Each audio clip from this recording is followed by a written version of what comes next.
Welcome to the QuickPro camera guide for the Nikon D750. This guide is meant to be a study tool to be used in connection with and not a replacement of your camera's owner's manual. The D750 is a great camera that will capture amazing images as well as HD video. Let's get started.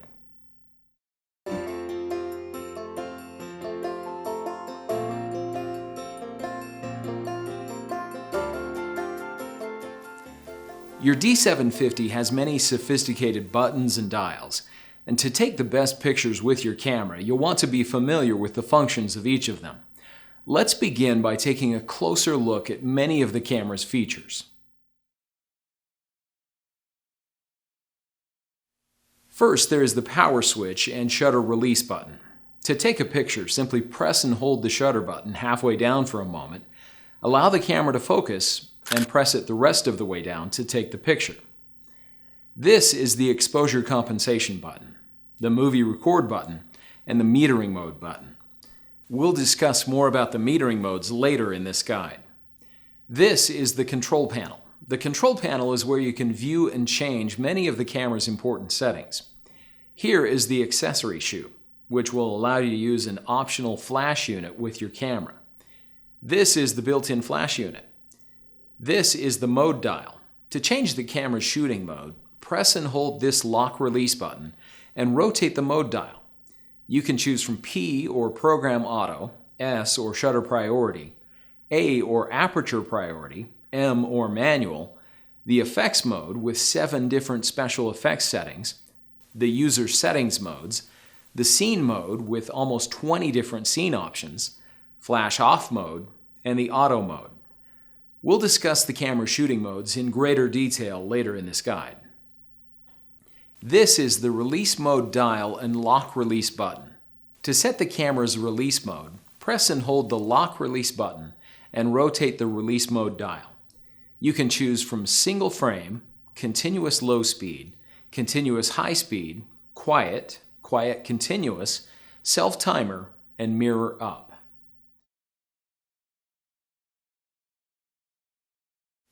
Now let's take a look at this side of the camera. This is the flash button. To make the flash pop up in the P, S, A, and M modes, simply press this button. You can use this button in conjunction with the main and sub command dials to select the flash mode and adjust the flash compensation.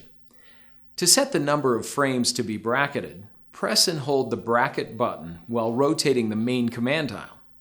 To set the exposure increment, press and hold this button while rotating the sub-command dial. This is the lens mounting mark. Use this mark when attaching a lens to the camera. This is the bracket button. This is the lens release button. When you want to remove a lens, press the lens release button while holding the camera with the same hand, and then with the other hand, rotate the lens until it uncouples. Avoid changing lenses in windy or dusty conditions. This will help the image sensor stay clean and free of dust. To attach a lens, make sure that the camera is switched to off. Hold the camera with one hand and the lens with the other like this. Align the lens's index with the camera's index, then gently rotate the lens until it clicks into place. Take great care not to scratch the lens by allowing it to make contact with anything. This is the AF mode button and focus mode selector. To choose an AF mode, make sure the focus mode selector is set to AF and press and hold the AF mode button while rotating the main command dial. To select the AF area mode, press and hold the AF mode button while rotating the sub-command dial. Here you'll find the connector covers, where you can use connectors to connect the camera to other devices. This is the accessory terminal, which will allow you to connect the camera to optional accessories like remote controls and GPS units. These are the headphone and microphone connectors, which will allow you to use headphones and external microphones in the camera's movie mode. This is the USB connector, which will allow you to connect the camera to a computer or compatible printer. This is the HDMI connector, which will allow you to connect the camera to an HD television. Now let's take a look at this side of the camera. Here we'll find the memory card slot cover. Your D750 has 2 SD memory card slots. If you're only using one memory card, use the top memory card slot. When you're inserting a memory card, you'll want to make sure that the manufacturer's logo is facing the back of the camera. Simply insert the card until it clicks into place and close the card slot cover. Before you start taking pictures with a new memory card, it's a good idea to format it. Also, keep in mind that your camera will operate faster if you periodically format your memory card, rather than simply deleting images from it to free up space for more picture taking. Make sure that you don't format your card unless you have already copied the images that you want to save to your computer. Formatting your card will erase all the images. To format a memory card, press the menu button and use the camera's multi-selector to navigate to the Setup menu, indicated by a wrench icon. Use the multi-selector to select the Format Memory Card option. Here you'll need to select the card that you'd like to format. Select Yes and press OK. With the D750, you can also format the memory card using the metering mode button and the delete button. Simply press and hold these two buttons simultaneously and a blinking FOR will appear on the control panel. You'll also see a blinking memory card icon to indicate which card will be formatted. To change the card that will be formatted, rotate the main command dial. Then simply press the mode and delete buttons again to complete the formatting. As we've discussed, this is the sub-command dial. This dial is used independently and in conjunction with many buttons on the camera to control a variety of camera and shooting settings. This is the AF Assist Illuminator. In low light conditions, this will illuminate the scene to help the camera find focus. This is the Depth of Field Preview button. You can use this button to preview the effects of the aperture setting you have selected. Press and hold the button while looking through the viewfinder to see what the depth of field will look like in your final image. This is the Function button. You can use the Custom Settings menu to customize this button to provide quick access to many of the camera's settings. Now let's take a look at the back of the camera. The most prominent feature is the large tiltable LCD monitor. This screen serves several purposes. First, it displays images that have been taken. After the Playback button is pressed, you can use the camera's multi-selector to scroll through the images on the memory card. Second, when the Info button is pressed, the LCD monitor provides fast and easy access to several of the camera's settings in the information display. Third, when the Menu button is pressed, the LCD monitor displays the camera's menu system, where you can change many important settings in the camera. Finally, when the Live View button is pressed, the LCD screen provides a live view of the scene. Directly above the LCD monitor is the viewfinder, where you can see camera settings when you're taking pictures. Before you start taking pictures, you'll want to focus the viewfinder. To do this, rotate the control until the viewfinder is in sharp focus. At the bottom of the viewfinder display, you can see the focus indicator, metering mode, the shutter speed, aperture, exposure meter, the ISO, and the number of shots remaining before the memory buffer fills. And when the flash is being used, the flash ready indicator. Over the scene, you will see the camera's focus points. When the shutter button is pressed halfway to focus, the area where the focus points blink in red will be in focus. This is the Playback button. Pressing this button will allow you to view your images on the LCD monitor. This button is the Delete button, which will allow you to delete images from the memory card in Playback mode. This is the Menu button. Pressing this button will allow you to access the camera's sophisticated menu system. This button has three functions. First, it is the White Balance button. In the P, S, A, and M shooting modes, press and hold this button while rotating the main command dial to select the White Balance setting. Press and hold this button while rotating the sub-command dial to fine-tune the White Balance setting. Next, this button is the Protect button. Pressing this button while in the camera's Playback mode will protect the displayed image from accidental deletion. Finally, this button is the Help button. Whenever there is a question mark icon displayed at the bottom corner of the LCD, pressing this button will display a description of the currently selected option. This button has two functions. First, it is the Playback Zoom In button. When you're viewing an image in playback mode, you can press this button to zoom in and see detail areas of the image. You can use the multi-selector to scroll to other areas of the frame. You can rotate the main command dial to scroll through other images at the same level of magnification. This button also serves as the quality button. In any of the shooting modes, you can press and hold this button while rotating the main command dial to select the image quality. And you can press this button while rotating the sub-command dial to select the image size.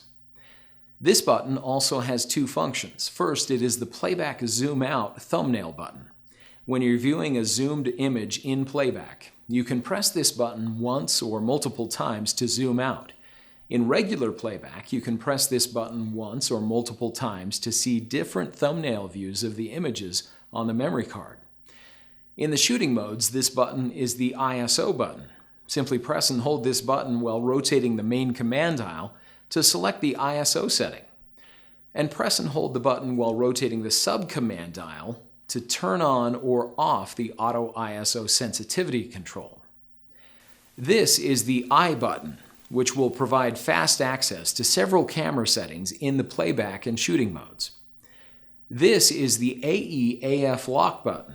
When the shutter button is pressed and held halfway down, you can press the AE/AF lock button to lock the focus and exposure while you recompose the image. This is the main command dial. Rotating this dial will allow you to change exposure settings as well as many other camera settings. This is the info button. Pressing this button will activate the information display. As we've discussed, this is the multi-selector. It's used for navigating the menu system, scrolling through images in playback, and accessing information in the information display.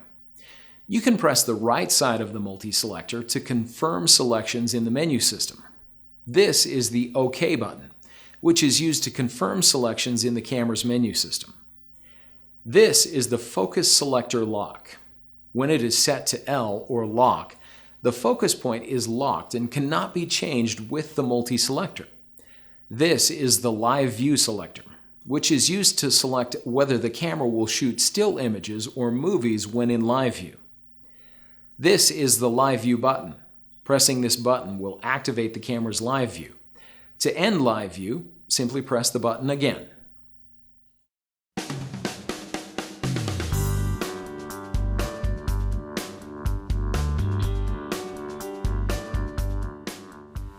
Your D750 has a variety of image area, quality, and size settings that will allow you to capture images with resolution, file format, and compression that you need for your scenario. Before you set the image quality and image size, you'll probably want to familiarize yourself with the image area options on the D750. There are several options that will accommodate both FX lenses as well as DX lenses. To select the image area, enter the camera's photo shooting menu and select the image area option. There are two menu items. Here you can choose to enable or disable the Auto DX crop option. When this option is enabled, the camera will automatically select the DX crop image area when a DX lens is attached to the camera. The other menu item, Choose Image Area, is where you can choose the image area you'd like. The first image area option is FX 36x24. This is the camera's full frame option and will allow you to use all 24 megapixels. This image area is recommended for scenarios like large group portraits and landscape photos that will be printed at large sizes. The second option, 1.2x 30x20, is a slightly narrower format than the FX format. Last, there is the DX 24x16 option. This setting will crop the image sensor's area to accommodate DX lenses.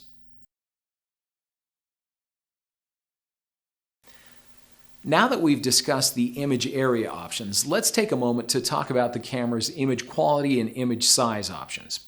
Your Nikon D750 can record image files at different image quality settings or file types, RAW and JPEG. First, there is the RAW or NEF setting. RAW files are not actually image files. They are actually the raw data saved to the memory card directly from the image sensor. This means that RAW files must be processed on the computer before they're printed. Next, RAW file sizes are considerably larger than JPEG files. RAW files have a much broader range of tones. Shadow and highlight areas have more detail than other image files, and you can extensively edit RAW files without losing image data. The other image quality setting on the D750 is JPEG. JPEG files are a standard compressed file format that is supported by any image software. Because JPEG files are compressed, the file sizes are very small compared to RAW image files, but they also have a much narrower range of tones and will lose some image data each time they are saved. Let's take a look at how to select the image quality settings on the D750.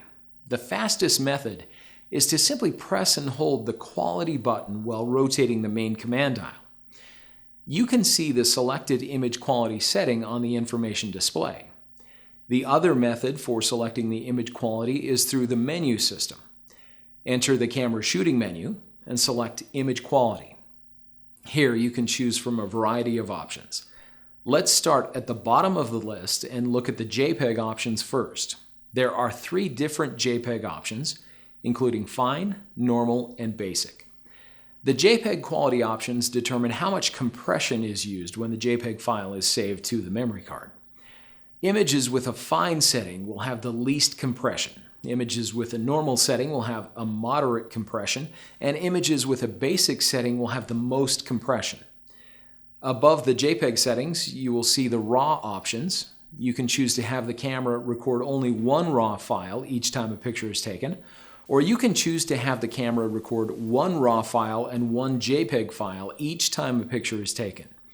With the RAW plus JPEG options, you can choose the level of JPEG compression.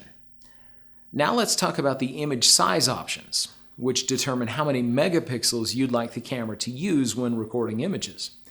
The image size options on the D750 will vary depending on the image area that you have selected. Let's discuss the image size options when the camera is set to the FX or full frame format. Setting the image size is done in a similar way as selecting the image quality. Simply press and hold the quality button while rotating the sub-command dial. You can also select the image size using the menu system. In the photo shooting menu, select Image Size. Here you can see that there are 3 options: large, medium, and small. The large option will use all 24.2 megapixels. The medium option will use 13.6 megapixels, and the small option will use 6 megapixels.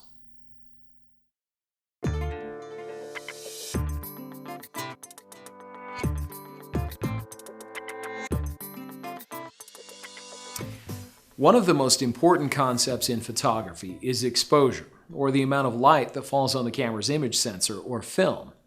A properly exposed photo will have good detail in the shadow, mid-tone, and highlight areas.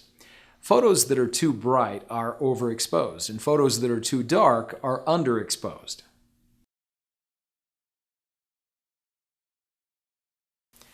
The camera uses metering modes to determine proper exposure settings. There are 4 different metering modes on the D750. To select a metering mode, press and hold the metering mode button while rotating the main command dial. You can watch the display on the control panel, or if you press the info button, you can see the selections on the LCD monitor. The first metering mode is called matrix metering. This is a great general use metering mode that can be used in most shooting scenarios. The camera sets the exposure automatically to suit the scene. This is a good mode to use for many situations, but sometimes when the scene is very bright or very dark, you may want to use a different metering mode. The next mode is center-weighted metering. This is a classic metering mode used for portraits. Center-weighted metering will evaluate the entire frame and assign the greatest weight to the center area. The next metering mode is spot metering. This is a great mode to use when there's a lot of contrast between the background and the subject, when the background is either very bright or very dark. This metering mode will meter off the selected focus point unless the focus point selection is set to auto, in which case metering will be determined based on the center focus point. The final metering mode is highlight weighted metering. In this mode, the camera will assign the greatest priority to the highlights in the image to reduce the loss of detail in highlight areas. Now that you know a little about how your camera sees and measures light to create properly exposed photos, let's talk a little about the shooting modes on your D750. Your camera shooting modes will allow you to take the most creative control over your camera's settings like aperture, shutter speed, ISO, white balance, flash, as well as a variety of other settings. To select a shooting mode, press and hold the lock release while rotating the mode dial. With the auto, flash off, effects, and scene modes, the camera chooses everything for you. All you need to do is point and shoot. To take a picture in the auto mode, simply press the shutter button halfway to allow the camera to focus. The focus point or points that achieve focus will briefly blink in red in the viewfinder, and the focus confirmation indicator will appear. If needed, the flash will pop up automatically. Then simply press the shutter button the rest of the way to take the picture. The next mode is flash off. This mode functions in the same way as the auto mode, except that the flash is disabled. Use this mode in places where flash photography is prohibited or inappropriate. This mode is also a good mode to use for candlelight scenes or if you want to create streaks of light for a creative effect.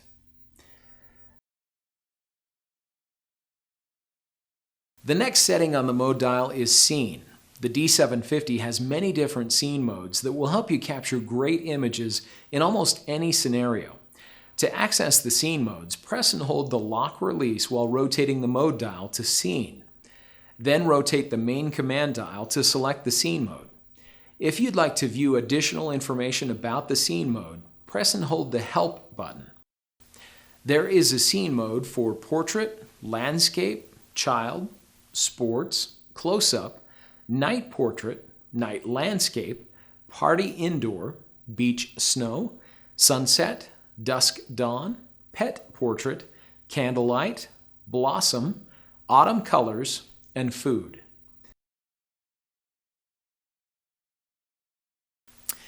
The next shooting modes on the D750 are the user settings modes, the U1 and U2 modes.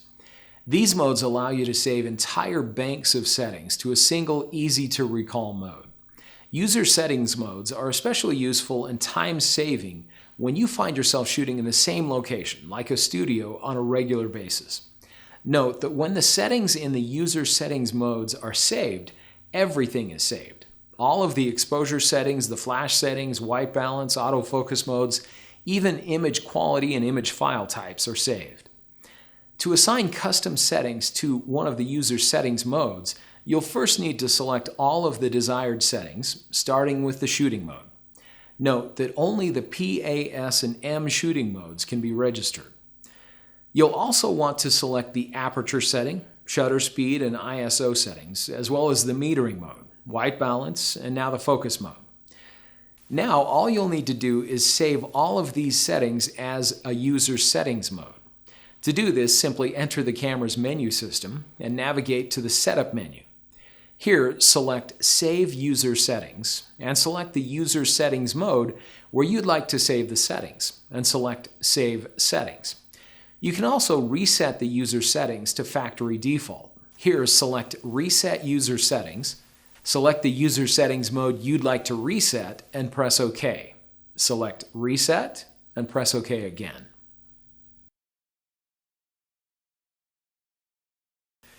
The D750 also features a unique effects mode where you can take photos with a variety of special effects. To access the effects mode, press and hold the lock release while rotating the mode dial to effects. The 7 different options are shown on the information display and can be selected simply by rotating the command dial. Let's briefly discuss each of these modes. First, there is the night vision effects mode. This mode is useful when you want to take photos in the dark with very high ISOs. Select this mode by rotating the main command dial. To autofocus, the camera must be set to live view. Simply set the Live View selector to Still Image and press the Live View button. Images taken in this mode are black and white and have digital noise. You may want to use a tripod to reduce image blur. The next effects mode is the Color Sketch mode. With this mode, you can take creative photos with only the color outlines of the object in the image visible. Again, simply rotate the main command dial to select this mode. The next effects mode is the Miniature effect. Using this mode, you can make distant subjects appear to be very small. To take a photo with the Miniature effect, you'll need to be using Live View. Here, you can use the multi-selector to choose a focus point. Next, press OK to view the options for the Miniature effect. You can choose to have the in-focus area of the image be wide or narrow, or you can choose to have it be horizontal or vertical in the frame. Press OK when you've finished making your selections. Now simply take the picture. Next, there is the Selective Color mode. With this mode, you can select only one color to be visible in the image, and the other colors to be black and white. To use this mode, rotate the main command dial until Selective Color is selected on the information display. Now you'll need to choose the color that you want to be visible in the image using the camera's Live View. Enter Live View by pressing the Live View button. Press the OK button to display the Selective Color options. Place the colored object within the small white frame and press the up arrow on the multi-selector to choose that color. Now, using the up and down arrows on the multi-selector, you can adjust the range of hues that you'd like the camera to include. You can choose from levels 1 through 7. If you choose 1, there will be a narrower range of colors shown in the final image. If you choose 7, there will be a broader range of colors. Rotate the main command dial to select up to 2 additional colors in the same way. When you're finished making adjustments, press OK. Now take the picture. Only the color that you selected will be shown in the image. Everything else will be black and white. The next effects mode is Silhouette. This is a great mode to use outdoors at sunset when you'd like to capture a silhouette of your subject. The next effects mode is High Key. You can use this mode when you're taking pictures of a scene that is very bright. The High Key mode makes images appear to be filled with light. The last effects mode is Low Key. With this mode, the camera will capture dark images and retain prominent highlights.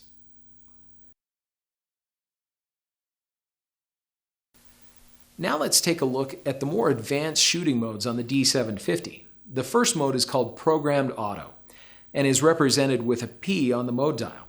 In this mode, the camera automatically adjusts shutter speed and aperture for optimal exposure, but you can change the aperture and shutter speed combinations to suit your needs. To operate in this mode, press and hold the lock release and rotate the mode dial to select P, and then press the shutter button all the way to take the picture. You may find that the shutter speed is too slow for what you're photographing, or that the aperture does not give you the depth of field that you're looking for. If you'd like to change the camera's shutter speed and aperture combination, simply rotate the main command dial, and rotate the command dial to the left for larger aperture openings and fast shutter speed. Rotate the command dial to the right for small aperture openings and slow shutter speeds. The next shooting mode is the S, or Shutter Priority mode. The Shutter Priority mode is useful for times when you want to control motion in a scene, whether it's freezing action or blurring the motion of a subject. In this mode, you'll set the shutter speed and the camera will automatically select an appropriate aperture value for a proper exposure. To use the camera in Shutter Priority mode, set the mode dial to S, press the shutter button halfway down to activate the viewfinder, and rotate the main command dial to set the shutter speed. The Nikon D750 has shutter speeds that range from very slow, 30 full seconds, to very fast, 1/4000th of a second. You can view the shutter speed and aperture values on the control panel, on the information display, or through the camera's viewfinder. The next shooting mode is the A, or Aperture Priority mode. The Aperture Priority mode is useful for times when you want to control the depth of field in an image. Depth of field is the term used to describe the distance between the nearest and farthest objects in a scene that appear acceptably sharp in an image. When only a small area or subject in an image is in focus, it's said to have a shallow depth of field. This effect is achieved by using a smaller f-stop number. When everything in both the foreground and background is in focus, an image is said to have a long depth of field. For a long depth of field, choose a large f-stop number. When you're shooting in aperture priority mode, you'll set the aperture and the camera will automatically select a correct shutter speed for proper exposure. To use this mode, use the lock release and the mode dial to select A. Again, press the shutter button halfway to activate the viewfinder. Then rotate the sub-command dial to select an aperture value as you watch the display on the control panel, information display, or through the viewfinder. Once you've made your selection, press the shutter button halfway to focus and the rest of the way to take the picture. The last shooting mode is manual, or M mode. This gives you complete control of the camera. In manual mode, you will set both the shutter speed and aperture to create the exposure. To operate the camera in manual mode, use the lock release and mode dial to select M. To set the shutter speed, rotate the main command dial. To set the aperture, rotate the sub-command dial. As you're making adjustments to the aperture and shutter speed, you can watch the exposure scale either on the information display or through the viewfinder. When the exposure level indicator is near the center of the scale, the image should be properly exposed. You can choose just the right aperture and shutter speed combination for your scene, whether you want to freeze action or create a very shallow depth of field. Make the necessary adjustments to the aperture and shutter speed and press the shutter button halfway down to focus and the rest of the way to take the picture.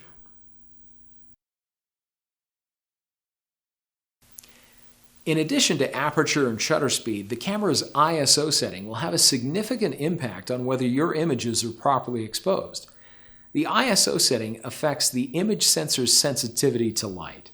The higher the number, the less light that is required to properly expose the image sensor. You can either have the camera automatically choose the sensitivity, or you can set it manually. To set the ISO on the D750, press and hold the ISO button while rotating the main command dial. You can select ISOs ranging from 100 to 12,800, as well as low and high settings for special shooting situations. The low settings are the equivalent of ISOs 80 to 50. The high settings are the equivalent of ISOs 16,000 to 51,200. To activate the camera's auto ISO option, simply press and hold the ISO button while rotating the sub-command dial until On is selected for the auto ISO sensitivity control option. With the D750's auto ISO, the camera will automatically select an appropriate ISO setting. But the great thing about the auto ISO on this camera is that it works in conjunction with a selected minimum shutter speed that you can set according to your scenario. The auto ISO options are accessed in the camera's shooting menu under ISO sensitivity settings. Here you can simply select the ISO setting, and you can set the controls for the auto ISO options. First, you can set the auto ISO to on or off. This is the same setting that is controlled with the ISO button and the sub-command dial. Next, you can set the maximum ISO sensitivity. If you would like to make sure that the camera does not use any ISO setting higher than 1600, for example, simply select 1600. Now you can set the minimum shutter speed. You can select auto, or you can choose any shutter speed that you'd like. If you select auto, you can press the right side of the multi-selector to fine-tune. If you choose faster, the camera will choose a shutter speed that is faster than it typically would have selected in the auto setting.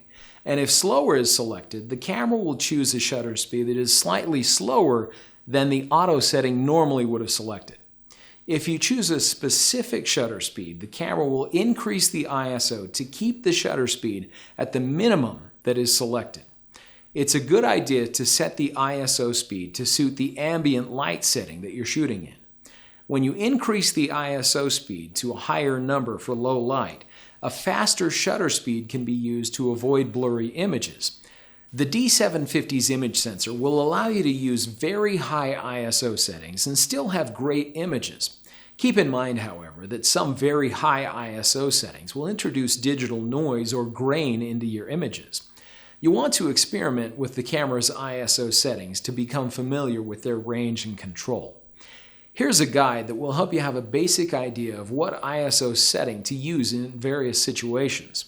When you're outdoors in full sun, use ISO 100 to 200. In the shade, on an overcast day, or indoors with lots of window light, use ISO 400. ISOs 800 and higher should be used indoors for action shots or in other low light conditions.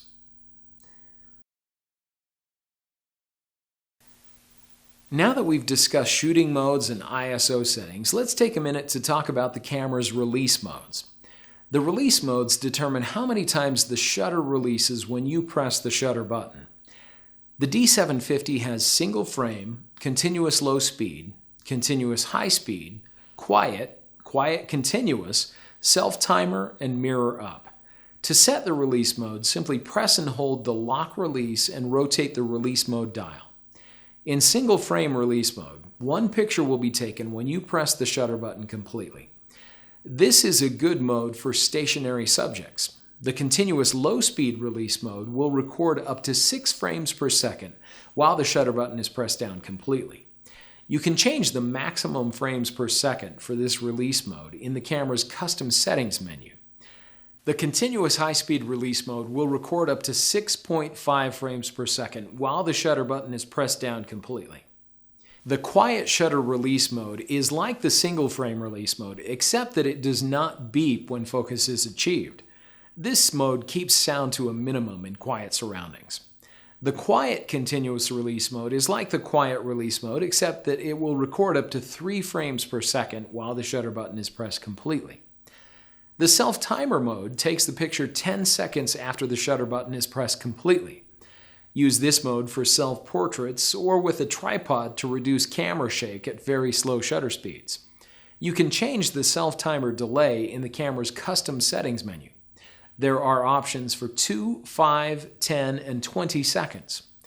The last release mode, the mirror up mode, is great to use to minimize blur that can be caused by the shake of the mirror moving while the shutter is open.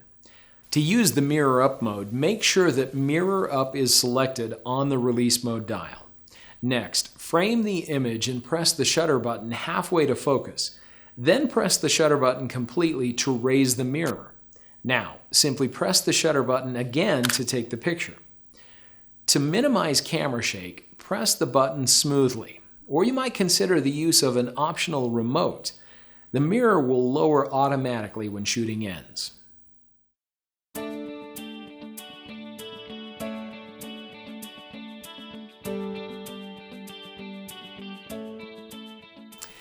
The Nikon D750 has 2 great features that you can use to capture great photos and amazing HD video. Let's discuss the camera's live view and movie modes.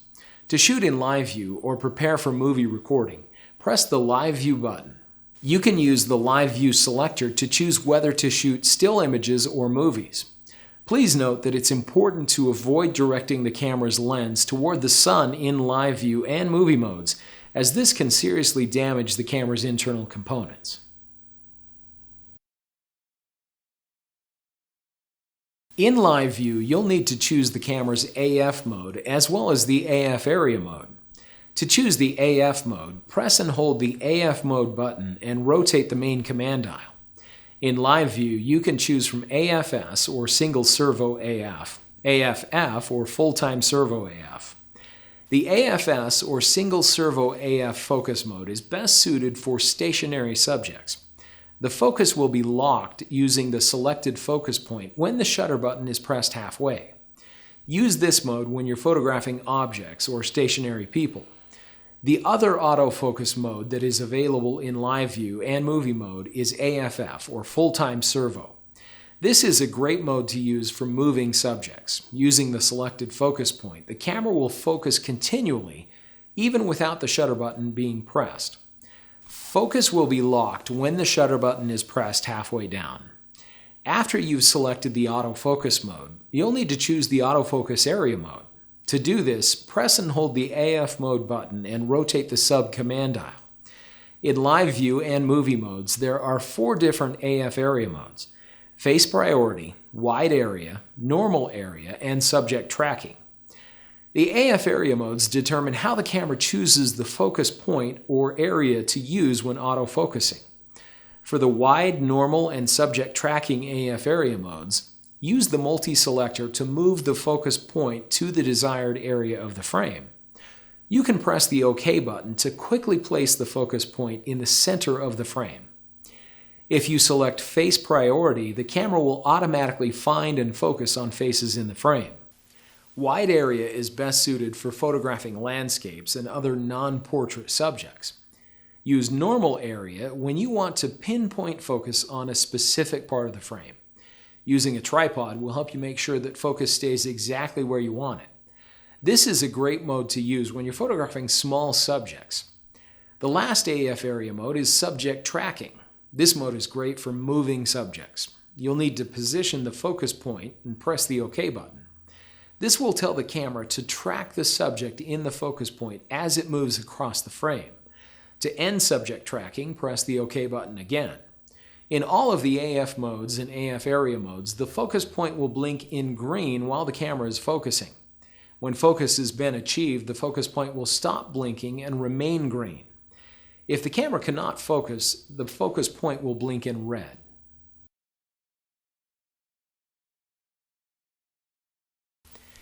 In live view, you can access several helpful controls by pressing the I button. The first three options allow you to change the image area, image quality, and image size. You can choose from the same options that were discussed in Chapter 2 of this guide. Next, there is picture control, where you can choose from a variety of different color settings. With the active delighting option, you can choose from auto, extra high, high, normal, low, or off. Next, you can choose the remote control mode. With the next option, you can adjust the monitor brightness. Note that the monitor brightness does not affect the exposure of the image. The final option is exposure preview. When enabled, you'll be able to see the effects of the adjustments you make to the aperture, shutter speed, and ISO on the final image. In the default live view screen, several important shooting settings are displayed on the screen. Here you'll see the metering mode, the shutter speed, aperture, and ISO. This is the number of shots remaining. At the top of the screen, you'll see the shooting mode, the focus area mode, the active delighting setting, the picture control, the white balance setting, the image size and image quality settings, and the image area. To hide many of these icons, press the Info button. To bring up a framing grid, press the Info button again. Pressing the Info button again will display the camera's virtual horizon, which will indicate when the camera is level horizontally and vertically, and in the forward-backward positions.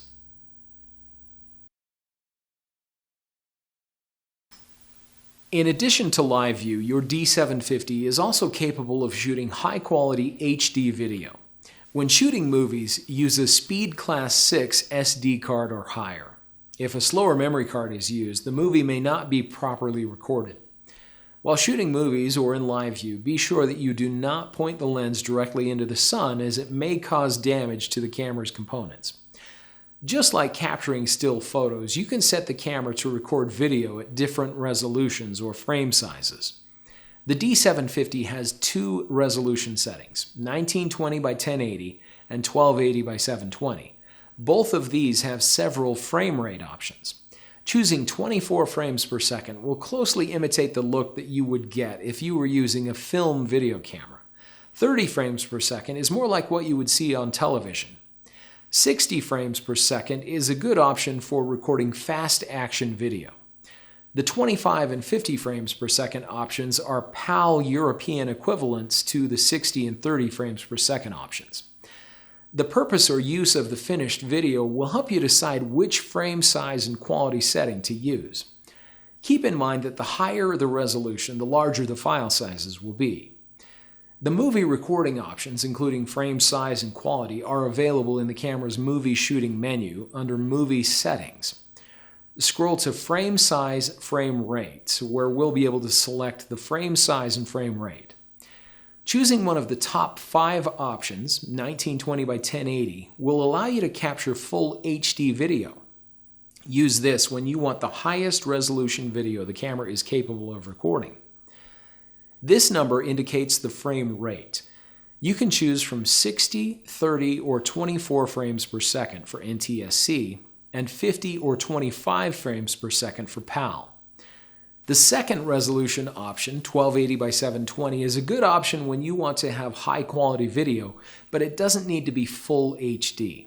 This frame size option could be used for family home movies or similar scenarios. After you've selected the movie frame size and rate, you'll need to choose the movie quality. Choosing the high quality over the normal quality setting will not affect the resolution of your video, but it will allow you to capture smoother motion in action sequences. Recording movies with your D750 is easy. To use the camera's movie mode, rotate the Live View selector to Movie and press the Live View button. Before recording, focus using the methods we've discussed for Live View. Press the Movie Recording button to start recording. To refocus during movie recording, press the shutter button halfway. Press the Movie Recording button again to stop recording. Your movie files will be saved as MOV files. To view a movie that you have recorded, press the Playback button, and if necessary, scroll to the movie that you would like to play. Press the OK button to enter the movie playback. With the D750, you have the ability to trim movies within the movie playback. At the point that you would like to have your clip start or end, press the down button on the multi-selector to pause the movie. Then press the I button. When the dialog pops up, select Choose Start End Point, and use the multi-selector to choose either the start point or the end point. You can use the sides of the multi-selector or the main command dial to fine-tune the start or end point of the movie. The portion of the movie shown in the yellow on the bar at the bottom of the screen is what you'll keep. The last thing that you'll need to do is delete the extra frames. To do this, simply press the up arrow on the multi-selector. Here you can choose to save the trimmed movie file as a new file, you can overwrite the existing movie file, and you can choose Cancel or Preview. We'll select Save as New File and select OK. Note that selecting Override Existing File will erase the original movie and replace it with the trimmed version. With the D750, you can also select one frame from a movie file and save it as a JPEG to the memory card. To do this, simply enter the movie playback. At the frame that you would like to save, press the down button on the multi-selector to pause the movie. Press the I button to view the movie edit options and select Save Selected Frame. Now simply press the top button on the multi-selector. When the dialog pops up, select Yes. To record sound in the movie mode, the D750 has a built-in microphone, which will record sound automatically by default. If you'd like to change the microphone sensitivity or turn off sound recording, you can do this through the camera's menu system. In the movie shooting menu, select Microphone Sensitivity. Here you can choose Auto Sensitivity, Manual Sensitivity, or Microphone Off.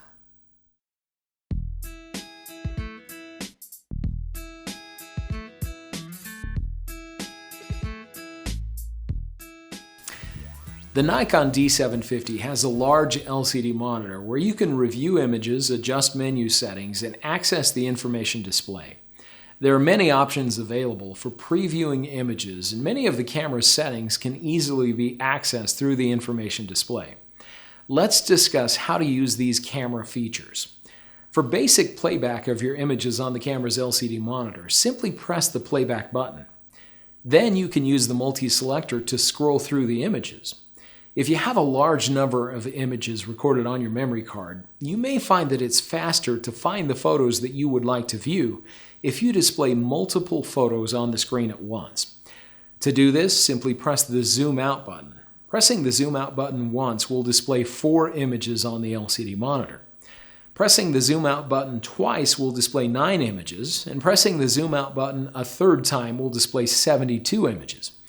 You can also view a calendar display by pressing the Zoom Out button a 4th time. From any of the thumbnail views, you can use the multi-selector to scroll through the images and press the Playback Zoom In or OK button to view the image full screen. You can also magnify images on the LCD monitor. This is especially useful when you want to check for good focus in detail areas of the photo. Press the Zoom In button once or multiple times to see the desired level of detail in the photo. Then you can use the multi-selector to scroll top to bottom and side to side on the photo. Rotate the main command dial to scroll through other images on the memory card at the same level of magnification. As you're scrolling through photos in the camera's playback, you may find some images that you would like to protect from being accidentally erased. To protect an image, simply press the Protect button. A small key icon will appear on the LCD to indicate that the image is protected. Simply press the Protect button again to unprotect the image. If you find a photo that didn't turn out, you can delete it from your memory card by pressing the Delete button. When the dialog appears, press the Delete button again and the image will be removed from the memory card. Note that once an image is erased, it cannot be recovered. There are several different playback screens and options on the D750. By default, not all of the screen options are enabled. To enable the other screen options, press the Menu button and navigate to the Playback menu. Select Playback Display Options.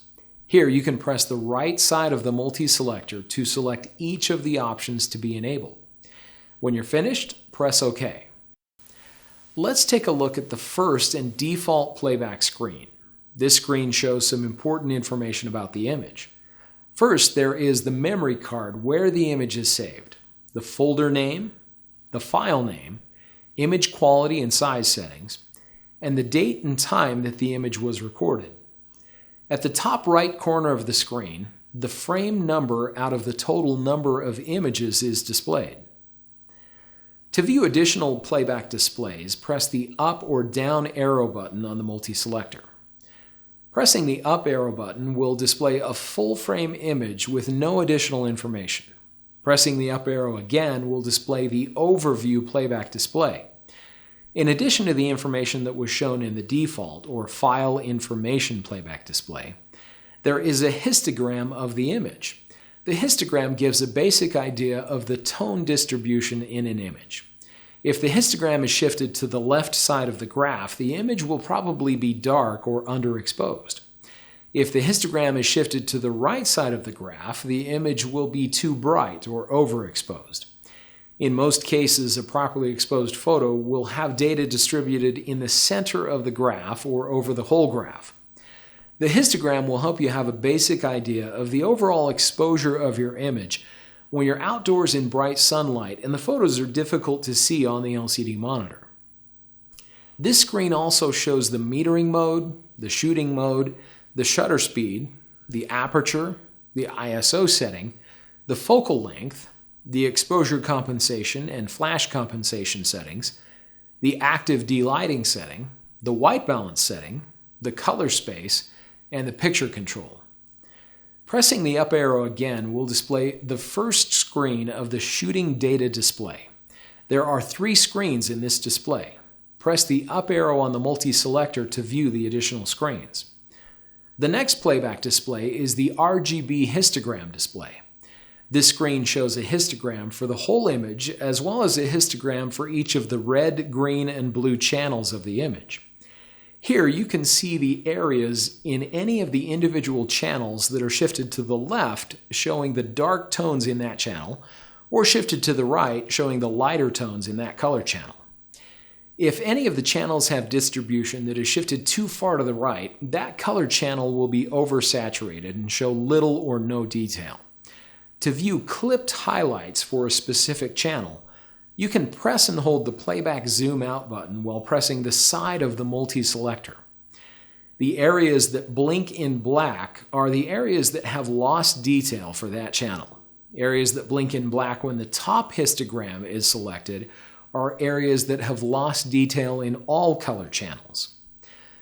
The last screen available in the playback display is blinking highlights. This feature is useful for times when you may want to have the camera warn you if certain areas of your photo are overexposed.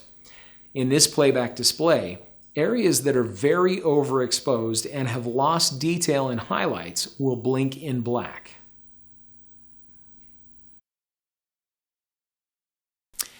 In the playback mode, there are several useful and creative ways that you can process your images in camera.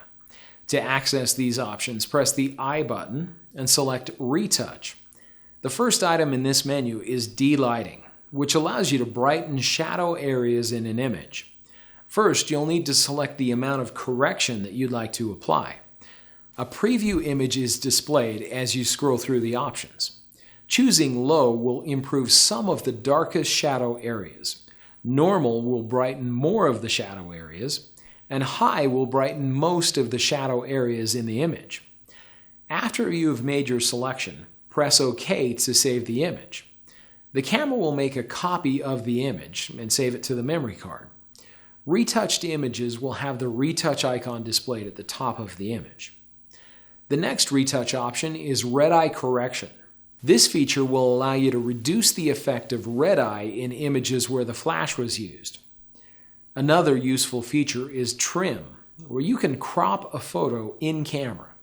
Using the camera's playback zoom in and zoom out buttons, you can adjust the size of the crop, and rotating the main command dial will allow you to change the aspect ratio. You can also use the multi-selector to move the crop to your desired area of the frame. Finally, you can press OK to apply the crop and save the image as a separate file. Although photo editing software makes it easy and fast to convert your color images to black and white, your camera will do a great job with this task as well with the monochrome menu option. You can choose from black and white, sepia or brown tone, and cyanotype or blue tone. With both sepia and cyanotype, you can adjust the intensity of the color with the multi-selector's up and down arrows. In the filter effects section of the retouch menu, you can choose to apply one of 7 filter effects to your image. The skylight filter will reduce the blue in the image. The warm filter will give the photo a warm red cast. The red, green, and blue intensifiers will enhance or intensify that specific color in the image. You can use the multi-selector's up and down arrow keys to increase or decrease the effect. The cross-screen filter is a way to create starburst effects for the light sources in the image. There are several options with this filter. First, you can choose the number of points you'd like each starburst to have. Then you will choose the amount or brightness of the light sources that will be affected. You'll need to choose the angle and length of the filter points.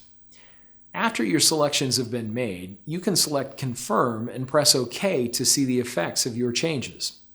To save a copy to the memory card, select Save and press OK. The last filter in the filter effects is the Soft filter, which will apply a soft photo effect to your image. You can use the multi-selector to choose the amount of softness that is applied and press OK to save a copy of the image. You can use the color balance feature to adjust the overall color of the image. Use the multi-selector to place the indicator in the area of the color grid that you'd like, and press OK to save a copy of the image. The D750's NEF or RAW processing will make a JPEG copy of a RAW file and save it to the memory card. Here you can adjust several items: image quality and size, white balance, exposure compensation, picture control, high ISO noise reduction, color space, vignette control, and active D-lighting. After you have made the desired adjustments to each of these settings, highlight EXE and press OK to make a JPEG copy of the image. Another useful function in the retouch menu is the resize option, where you can create smaller copies of images. First, you'll need to choose which memory card to use. Then you'll want to choose the size of the image copy. Options ranging between 2.5 megapixels and 0.3 megapixels are available. Select the size you want and select OK. Select Yes and select OK again to save a resized copy to your memory card. The camera's Quick Retouch option will create a copy of the selected image with greater contrast and enhanced colors. The Straighten function can be used for any image, but it's especially helpful for landscapes and photos of architecture. Using this function is simple. Using the left and right arrow buttons on the multi-selector, align the horizon or any other reference line with the displayed grid. When you've adjusted the photo to your liking, press the OK button to have the camera save a copy of the image. Depending on the lens and focal length that you use, you may find that some of your images have some distortion, a sometimes unwanted effect, where the photo appears to be either bloated or pinched. The D750 has a feature to help correct distortion. To use it, select Distortion Control in the Retouch menu. Choose Auto to have the camera automatically correct distortion, and you'll only need to fine-tune with the multi-selector. If you'd like to have complete control over distortion control, select Manual.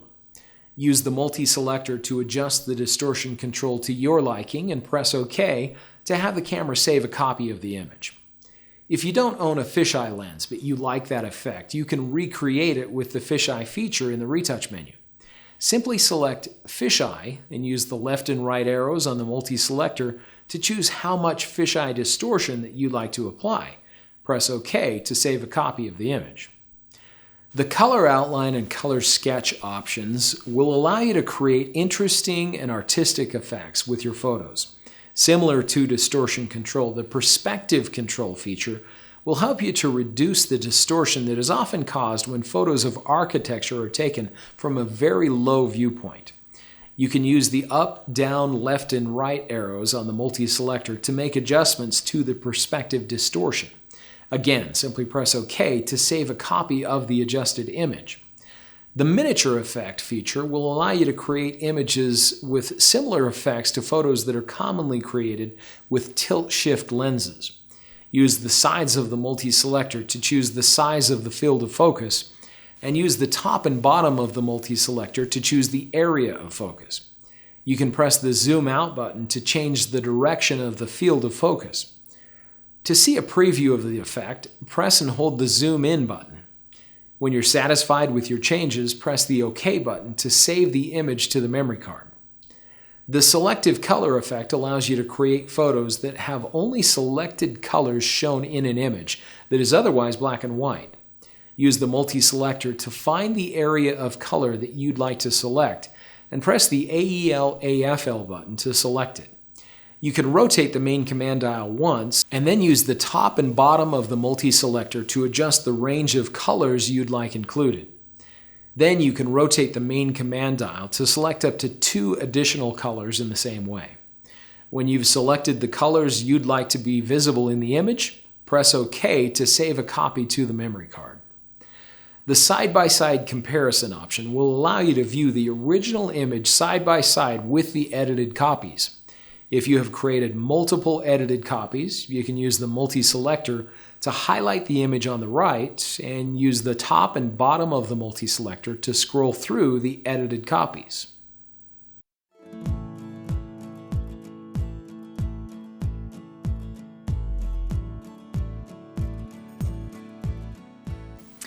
Let's discuss the focus modes that are available on the D750.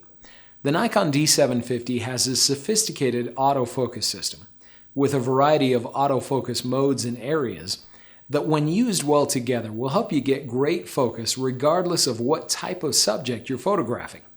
Understanding how all of the modes and areas work together might seem a little confusing, but this chapter of this guide will help you know when to use each autofocus mode as well as each autofocus area mode.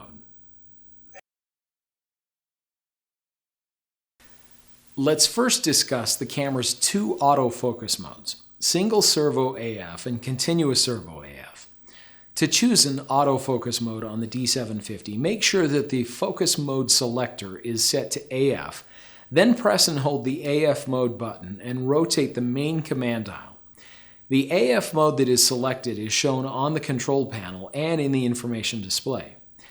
The main thing to think about when you're deciding which autofocus mode to use is whether or not your subject is in motion.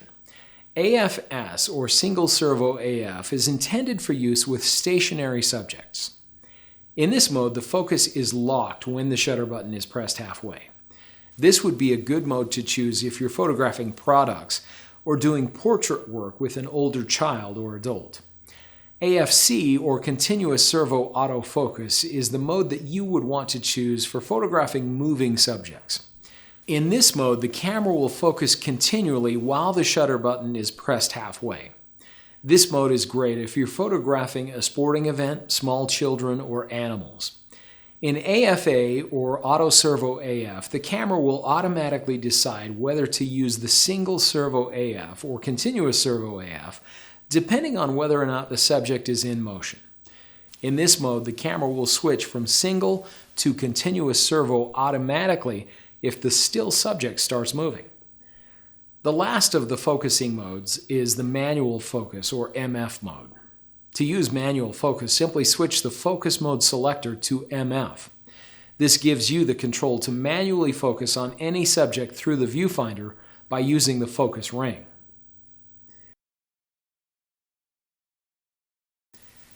Before we begin discussing the autofocus area modes, please note that autofocus modes and autofocus area modes are different settings but function together.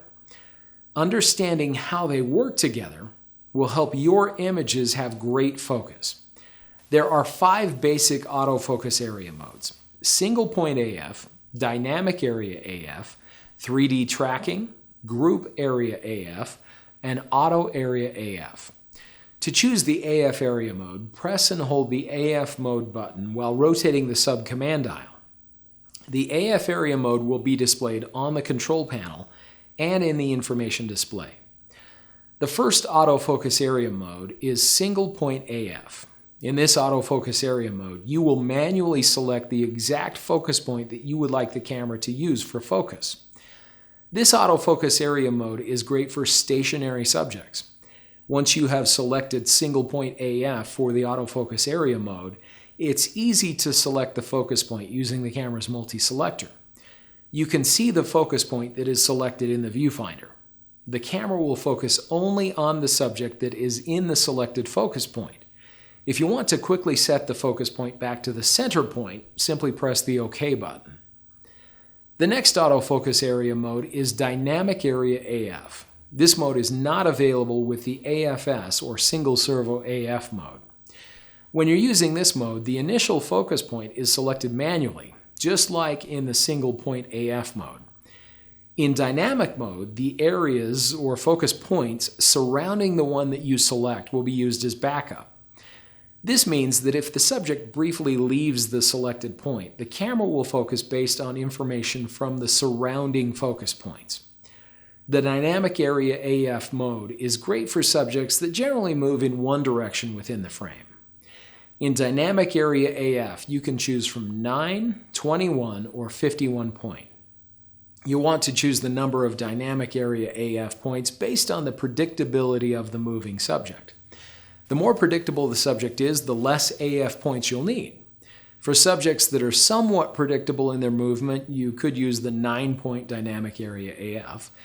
And for subjects that are not at all predictable, you'd want to use the 51-point dynamic area AF. With 3D tracking, focus can be maintained for subjects that quickly move not only side to side, but also forward and backward within the frame.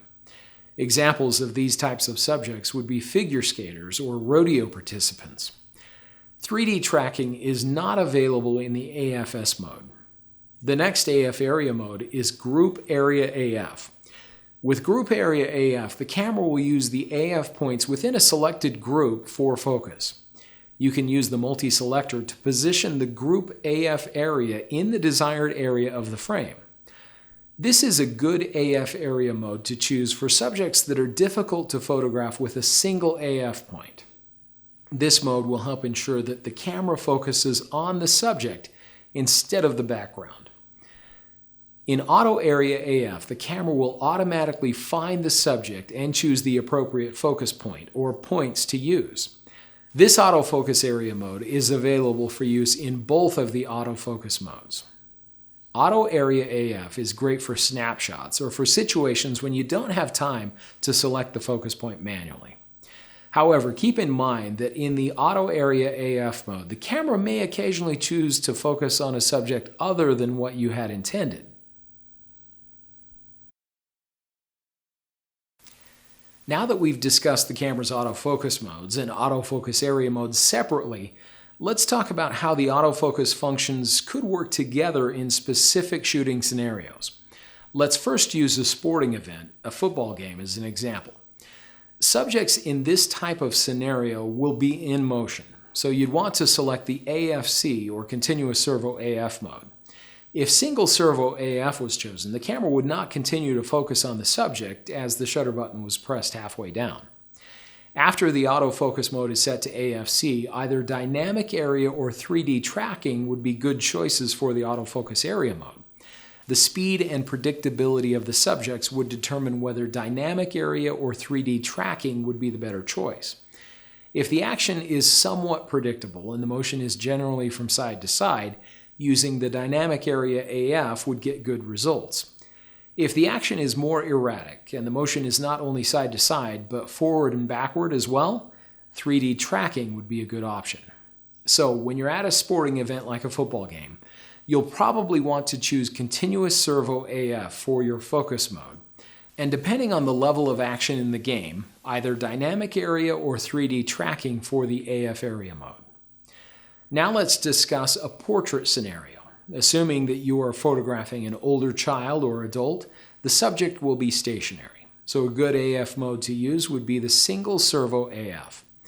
For the autofocus area mode, you would choose the Auto Area AF, Group Area AF, or Single Point AF. For older subjects with less motion, the Single Point AF would be the best way to assure the focus was exactly where you intended it. But if the subject was a younger child, there may not be time to select the individual focus point, so the Auto Servo AF might be a better option. So when you're doing portrait work for older children and adults, using single servo AF combined with single point AF will give you the most accurate results. When you're photographing younger children, you may want to use the Auto Servo AF combined with the Auto Area AF to get good focus.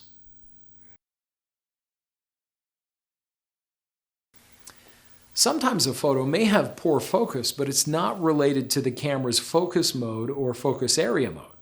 Camera shake happens when the camera moves while the shutter is open, exposing the image sensor. Always try to steady the camera. Holding it with two hands and pressing the viewfinder gently against your face will help.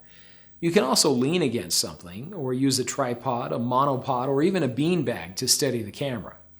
You can also reduce the effect of camera shake by selecting a fast shutter speed. This reduces the amount of time the image sensor is exposed to shaky conditions.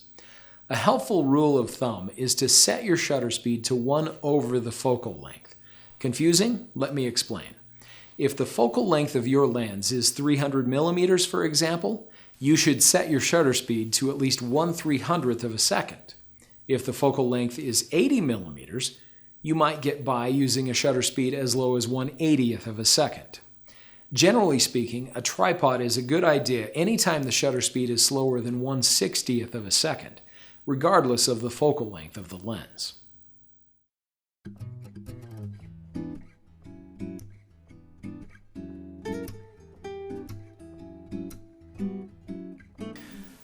Let's take a look at the D750's sophisticated menu system. To access the menu, simply press the menu button. There are 5 different menus, including the Playback, Photo Shooting, Movie Shooting, Custom Setting, Setup, Retouch, and My Menu. Many of these settings are discussed in greater detail in other chapters of this guide. We'll just look at an overview of the menu items in this chapter.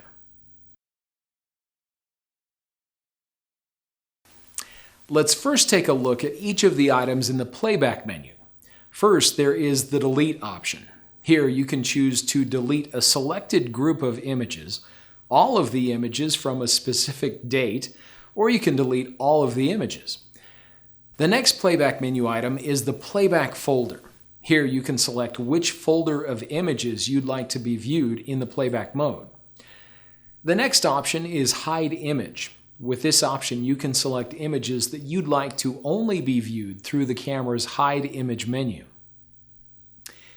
Images that you select with this option cannot be deleted or played back. The next option is the Playback Display Options folder. This is where you can choose which playback display options you'd like to be enabled.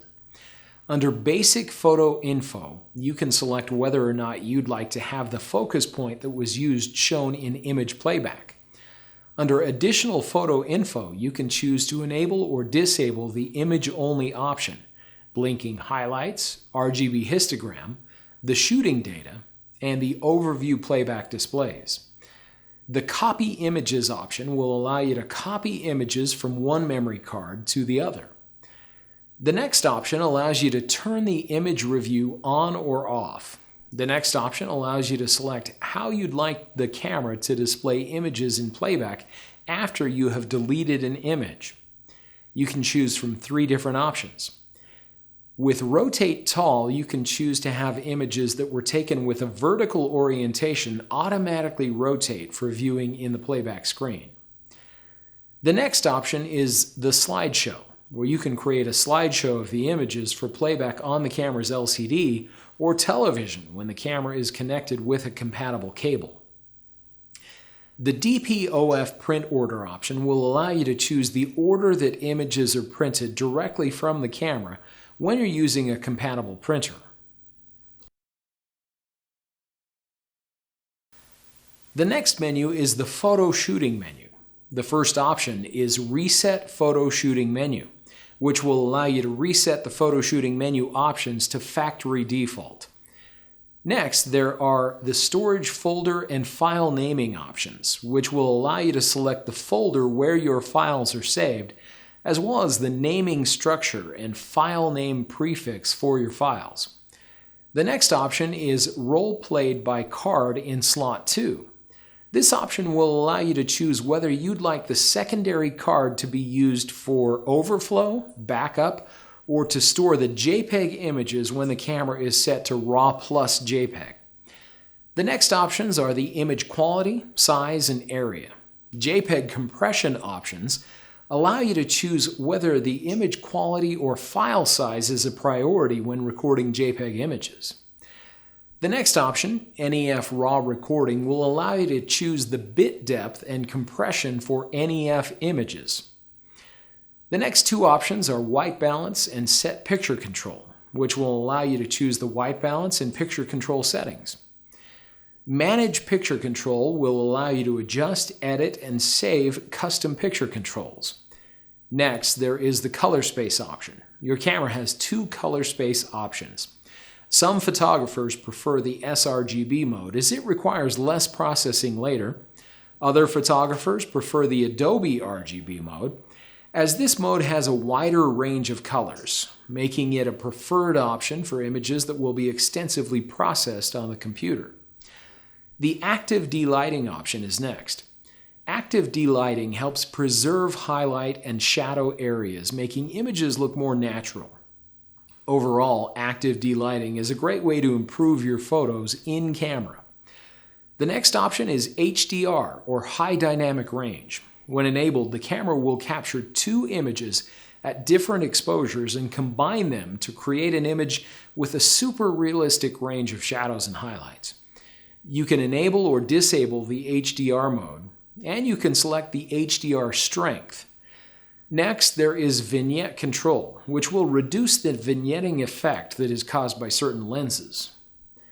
The Auto Distortion Control setting can be turned on or off depending on your personal preference and the lens that you're using. If you're using a wide-angle lens, you may want to have the Auto Distortion Control option set to on.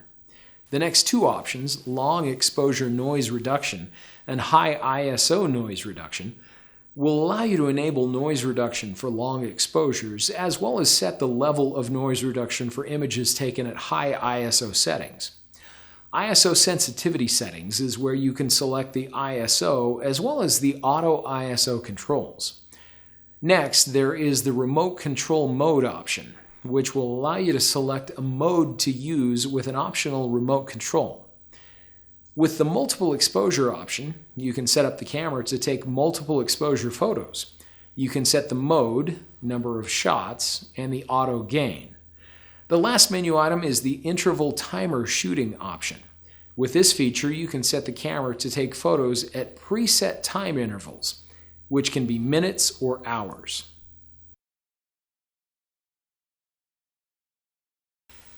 The next menu is the movie shooting menu. The first option is Reset Movie Shooting Menu, which will allow you to reset the movie shooting menu options to factory default. Next, there is File Naming, where you can customize 3 letters to replace the standard DSC in the file names for movies recorded with your camera. The next option is Destination, where you can choose the memory card slot you'd like to use for movie files. The next options are Frame Size, Frame Rate, Movie Quality, and Microphone Sensitivity. Each of these options are discussed in Chapter 4 of this guide. Next, there is Frequency Response, with options for wide range and vocal range. Choose wide range if you want the microphone to pick up a wide variety of sounds, and choose vocal range if you'd like the microphone to primarily pick up human voices. Next, there is Wind Noise Reduction. When enabled, wind noise reduction will reduce the sound distortion that is caused by wind when you're shooting outdoors. If you're shooting indoors, or if you're outdoors with no wind, you'll want to disable wind noise reduction, as sound will be more natural than when it's enabled. The next option is Image Area, where you can set the image area for movie recording. Next, there is White Balance, where you can choose the white balance setting for movie shooting. Set Picture Control and Manage Picture Control will allow you to make adjustments to the picture controls for movie shooting. Next, there is High ISO Noise Reduction, which will allow you to set the level of noise reduction for movies recorded at high ISO settings. Movie ISO sensitivity settings will allow you to set the movie ISO setting as well as make adjustments to the movie auto ISO options. The last option in the movie shooting menu is Time-Lapse Photography, which will allow you to create a silent time-lapse movie.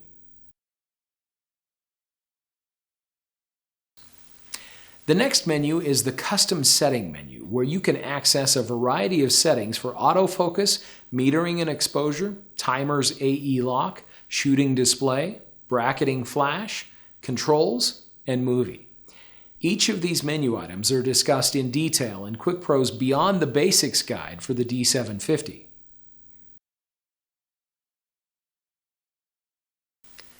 The next menu is the Setup menu. The Format Memory Card option is first, which will simply allow you to format the memory cards in the camera. The next 2 options are the Save User Settings and Reset User Settings, which will allow you to save or reset a bank of settings for the camera's user settings modes. The next 2 options are Monitor Brightness and Monitor Color Balance, where you can adjust the brightness and color of the monitor. Note that the changes to the monitor brightness and color balance do not affect the final image. The Clean Image Sensor option allows you to choose the times you'd like the image sensor to be cleaned. Next, there is the Lock Mirror Up for Cleaning option. Note that the battery must be fully charged to use this option. Image Dust Off Reference Photo is next. With this option, you can take a photo to be used in conjunction with Nikon's Capture NXD software to remove dust spots automatically from photos when post-processing. Flicker reduction is good to use when you're shooting in live view and movie mode under fluorescent or mercury vapor lights. You want the setting to match the local AC power supply. The next options allow you to set the time and date and language for the menu system and displays. This option allows you to have images automatically rotate in playback mode. Battery info is where you can see information about the remaining battery life. This option allows you to enter a comment for an image, and here you can enter your copyright information to be saved in the metadata for your images. The Save Load Settings option will allow you to share data settings between D750 cameras. Next, there is Virtual Horizon. This option will help you determine whether or not the camera is level in both the left-right and forward-backward directions. Non-CPU lens data will allow you to enter information about a non-CPU lens to enable a variety of CPU functions. The next option is AF Fine-Tune, which will allow you to fine-tune focus for specific lenses. The HDMI option is where you can choose the resolution to be used when your camera is connected to an HD television. The Location Data option is for use with the optional GPS unit. Next, there is Wi-Fi, where you can configure the camera for wireless operation. The next option is Network, which is for use with an optional WT5 wireless transmitter to transfer or print images wirelessly through a network. Next, there is Conformity Marking, which will allow you to view the standards that the camera complies with. The last menu item in the Setup menu is Firmware Version, which will display the firmware version that is currently in use. The next menu is the Retouch menu. Each of these menu items are discussed in detail in Chapter 5.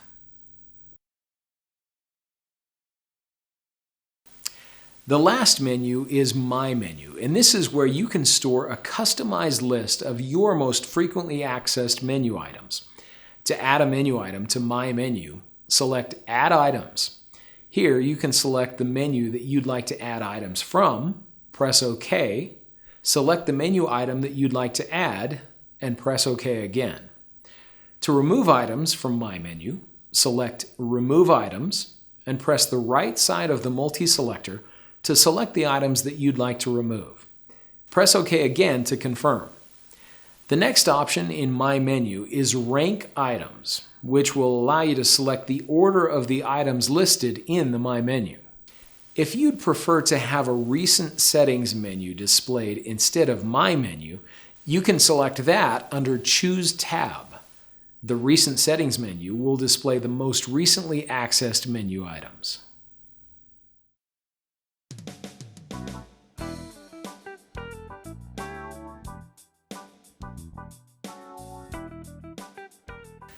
The Nikon D750 includes several features that will allow you to fine-tune and enhance the color and tone of your images, as well as apply creative effects.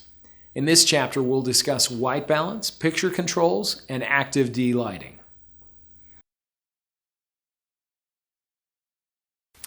White balance is determined by the color temperature of light sources, which is measured in degrees Kelvin. The higher color temperatures, measured in the area of 5600 Kelvin to 7500 Kelvin, represent situations like a sunlit or cloudy day. These shooting situations have a greater amount of blue tones and a lesser amount of red tones. Lower color temperature situations are measured in the area of 800 Kelvin down to 1900 Kelvin and are found in lighting situations like standard lighting from a tungsten light bulb or candlelight. These types of shooting situations are found on the lower end of the spectrum and produce greater amounts of red tones and lesser amounts of blue tones. To access the white balance settings, press and hold the white balance button while rotating the main command dial and watching the control panel or information display. The first option is Auto White Balance.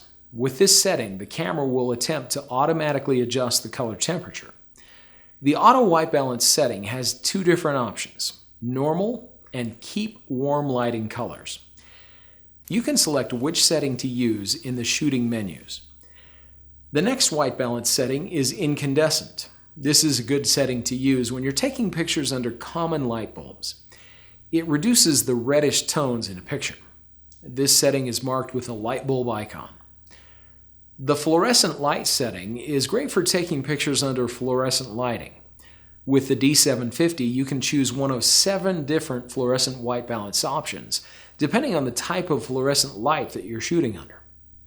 The different fluorescent white balance options are accessed in the shooting menus.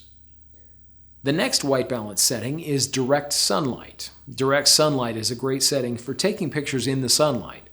This setting is marked with a sun icon. The next setting is the flash setting. Use this setting when you're using the built-in or an external flash unit. Use the cloudy setting when you're taking pictures on days that are overcast. This is marked with a cloud icon. Use the shade setting when you're taking pictures in the shade. It reduces the bluish tones in a picture. This setting is marked by an icon of a house with shade. You can fine-tune any of these white balance settings to make them more warm-toned or cool-toned, depending on your lighting conditions. To fine-tune, select any white balance setting other than K or PRE. Now simply press and hold the white balance button while rotating the sub-command dial. You'll see settings for values A.5 through 6 and B.5 through 6. The A settings will increase the amber or warm tones in the image, and the B settings will increase the blue or cool tones in the image. The higher the number value, the more amber or blue tones will be added to the image. So the A1 setting will slightly increase the amber tones, and the A6 setting will more dramatically increase the amber tones. The next white balance setting is Choose Color Temperature, and it's marked with a K icon. Use this setting when you know the color temperature of the lighting that you're shooting under. Press and hold the white balance button while rotating the sub-command dial to select the color temperature. The last icon is the preset manual or custom white balance option. Use this setting when you want to manually set the white balance for a specific light source for the best accuracy. There are two ways to set a preset manual white balance. The first method is the direct measurement method, and it's done by taking a picture of a white card or object for the camera's electronics to reference. To set a preset manual white balance, select PRE on the control panel or information display using the white balance button and the main command dial. With the D750, you can store up to 6 values for a preset manual white balance setting. To select one of the preset manual settings, press and hold the white balance button while rotating the sub-command dial. There are options D1 through D6. Select the preset number that you'd like to save the white balance reading to, then press and hold the white balance button until PRE starts blinking on the control panel. Now, fill the viewfinder with the white or gray object and take the picture. If the white balance measurement was successful, GD will flash in the viewfinder and good will show on the control panel. Otherwise, a flashing no GD will appear and you'll need to take the picture again. To select one of the previously saved presets, make sure that the white balance setting is set to preset and press and hold the white balance button while rotating the sub-command dial to make your selection. The other method for setting a preset manual white balance is copy from existing photograph method. And it's done by selecting an existing image on the memory card for the camera to copy the white balance data from. To set a preset manual white balance from a photo on the memory card, first make sure that the white balance is set to PRE, and then navigate to the white balance option in the shooting menu. Scroll to Preset Manual and press the right side of the multi-selector. Here, select the preset that you'd like to save the white balance data to, and press the Playback Zoom Out button. Options for the preset you selected will be shown. Scroll to Select Image and press the right side of the multi-selector. If the camera prompts you with an overwrite dialog, select Yes and press the center of the multi-selector button. Now you can choose the image that you'd like the camera to use for white balance. When you're finished, simply press OK. In addition to white balance, picture controls can improve the quality of your images. This feature will allow you to customize the look of your image. There are 6 picture controls, including Standard, Neutral, Vivid, Monochrome, Portrait, and Landscape. The picture controls on the D750 are easily accessed by pressing the I button. Here, scroll to Set Picture Control and press OK. The standard picture control is the default setting, and it offers standard processing and balanced results. This is a good picture control for general situations. The neutral picture control is a good setting to choose if you wish to process your images with your computer. Colors in this picture control are natural and subdued. The vivid picture control is great for images with primary colors that you'd like emphasized. The monochrome picture control is useful when you would like to take black and white photographs. Note, images taken in this setting cannot be converted to color later. The portrait picture control is great for portraits. It offers pleasant skin tones and textures. The landscape picture control is good for taking pictures of scenery or cities outdoors. The flat picture control will preserve a very wide range of tones. Use this picture control for images that will be extensively processed on the computer. Let's modify a picture control. First, we'll select a picture control to modify. We'll choose Vivid. To make modifications, press the right side of the multi-selector. Settings can be adjusted using the sides of the multi-selector. To make the color on the picture control a little more saturated, select Saturation and use the multi-selector to choose a value toward the plus side of the scale. Press OK to save the changes. Picture controls that have been modified are shown with an asterisk on the picture control menu. The D750 has a feature called Active Delighting. When enabled, this feature will preserve detail in images with high contrast. This feature is most effective when it's used with matrix metering mode. To use Active Delighting, press the I button, scroll to Active Delighting, and press OK. Here you can choose from Auto, Extra High, High, Normal, Low, and Off.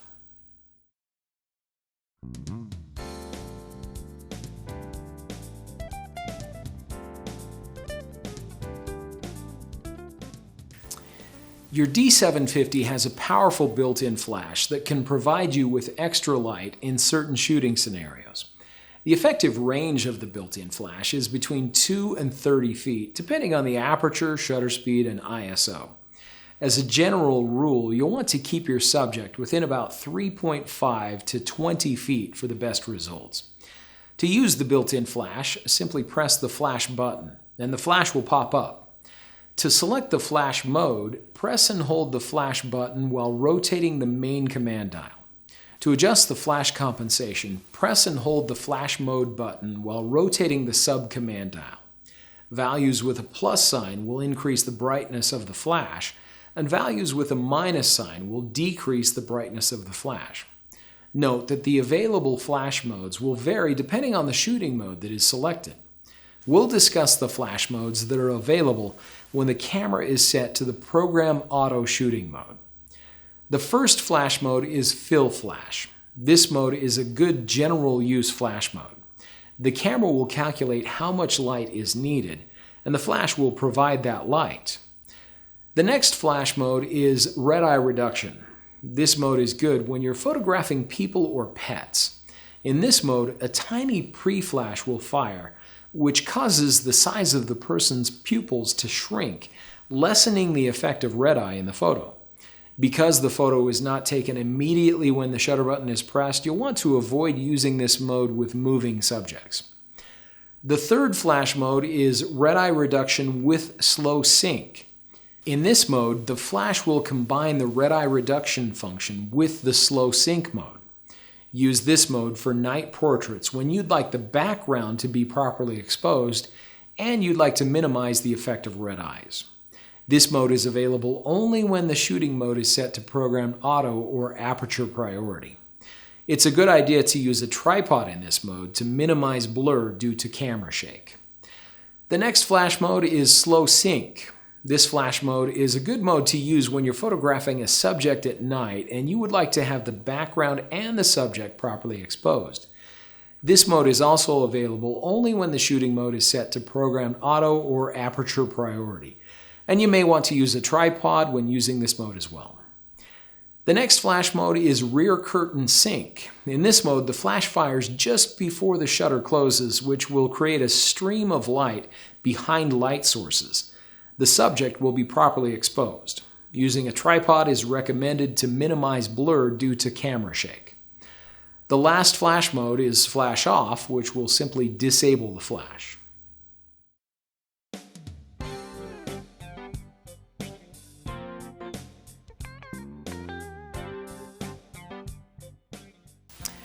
The built-in Wi-Fi feature will allow you to use the camera wirelessly in several ways.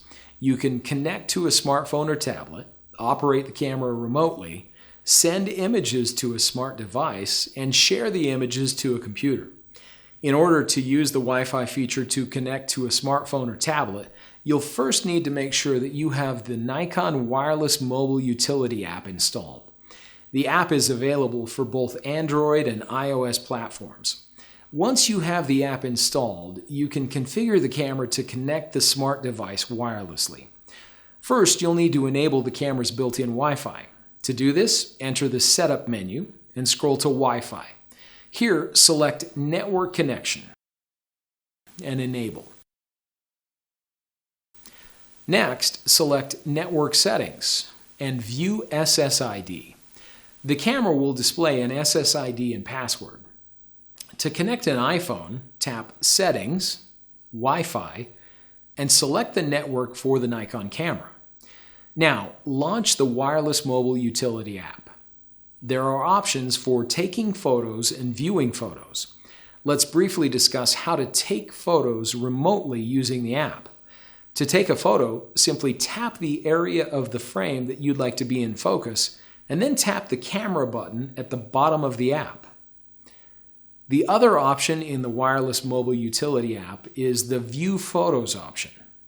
Here, you can choose to view the pictures on the pictures on the camera roll for the smart device, or you can view the latest downloads.